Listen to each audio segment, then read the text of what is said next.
Entrez. Alors, avant de faire des plantations, je suis obligé de voir où est-ce que je vais pouvoir les mettre. Parce que je fais le plan de mon potager tous les ans, 2 fois par an. Je reprends mes agendas des années précédentes, tout simplement pour assurer les rotations. Car les légumes ne doivent pas retourner avant minimum 3 ans, voire plutôt 4 ou 5. Et grâce à ces agendas, je peux, ça c'est évidemment le 2023, je remonte la source jusqu'en 2020. Les planches sont numérotées, ce qui me permet de savoir ce que j'ai mis. Et finalement, j'ai déjà imaginé que j'allais les mettre sur la planche numéro 5. Oui, sur la planche numéro 5. Donc voilà, bon ben, on y va. Alors, il faut donc des échalotes et des oignons et un plantoir. Alors, la planche numéro 1, numéro 2, numéro 3, numéro 4, et là voilà, la numéro 5. 3 lignes par planche sur les planches d'1,20 m. Planter les oignons et les échalotes, il y a tout le mois de février, et aujourd'hui on est le 1er février, donc je suis un peu en avance. Et c'est valable pour uniquement les gens qui ont des terres légères et bien drainées. J'habite à Marais, je suis environné d'eau, mais grâce aux allées, je crée des fausses buttes, ce qui permet d'évacuer l'excès d'humidité. Alors, les échalotes, on trace tout simplement un sillon.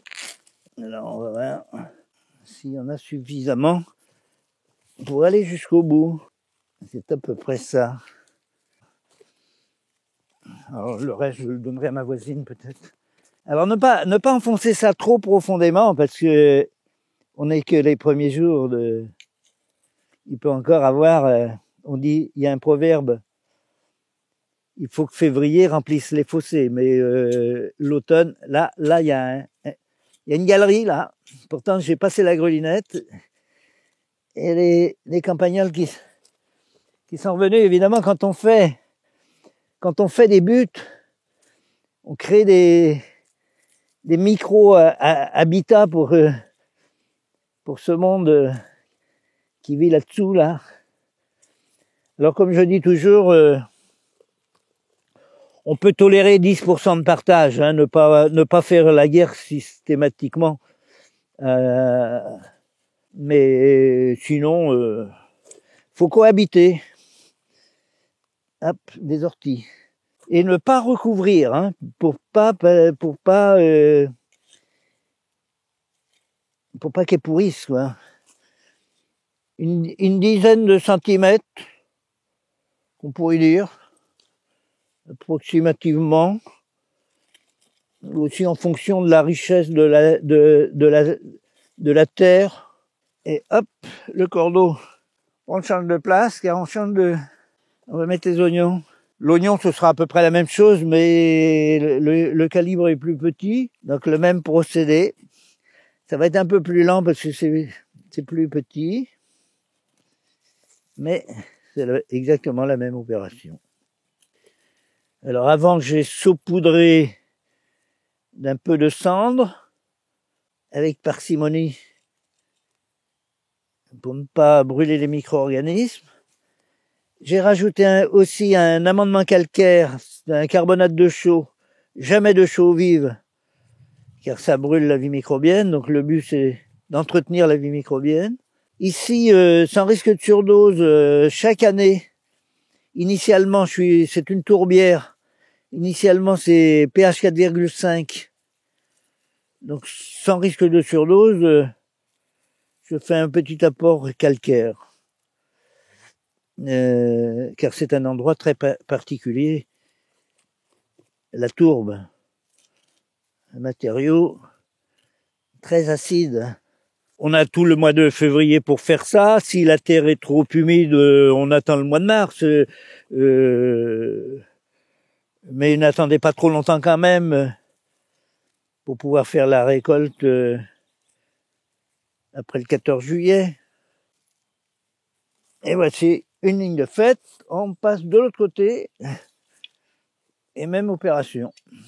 Et quand ils commenceront à pointer leur nez, je commencerai à pailler progressivement. Le but, c'est de nourrir les micro-organismes qui nourrissent les plantes. Ça évite l'arrosage, le binage et le désherbage. Et j'ai la chance d'avoir une terre légère et qui draine rapidement. La terre est suffisamment humide. Et même en plein été, c'est très rare que j'arrose. Je vais arroser un semi-délicat pour assurer la levée. Par exemple, à la mi-juin, je vais semer mes carottes pour l'automne, pour l'hiver, mes carottes de conservation. Si on est en période de canicule, je vais arroser tous les soirs sur la ligne pour entretenir l'humidité pour qu'elle puisse lever. En 8 jours, quand la terre est chaude, les carottes lèvent en 8 jours. Les semis de carottes de mars ou avril, elles vont mettre 3 semaines à lever. Donc, c'est les carottes de printemps, il faut les mettre soit dans un tunnel de maraîcher, soit dans un châssis, ou sous les belles cloches. Mais faut que la terre se réchauffe. Donc c'est trop tôt.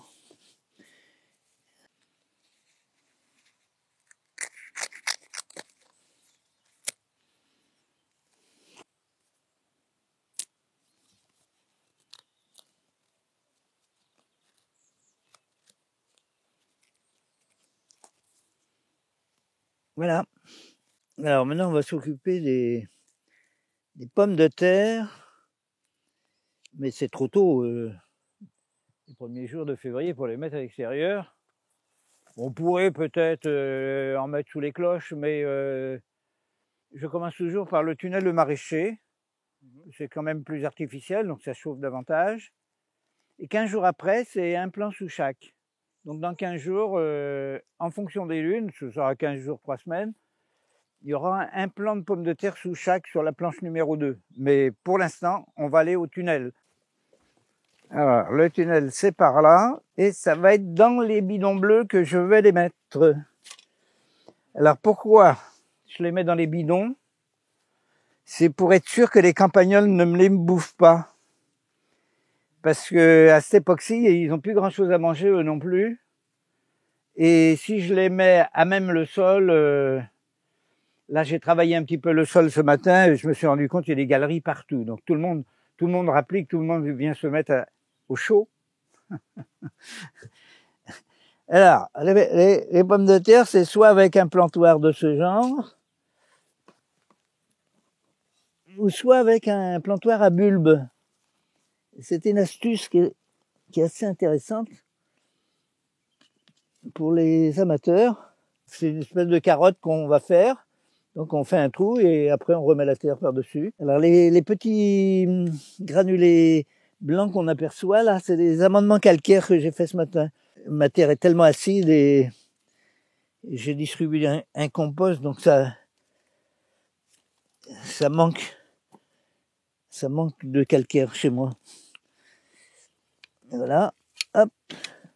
Donc c'est pas vraiment fait pour planter les pommes de terre, mais pour les particuliers, les amateurs, c'est un procédé qui est quand même assez génial.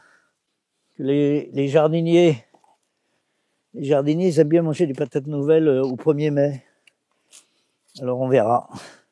Un jardinier suit la météo de très près. Tous les jours, je prends la météo.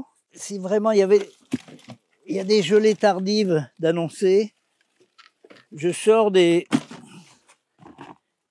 conteneurs noirs de cette manière et je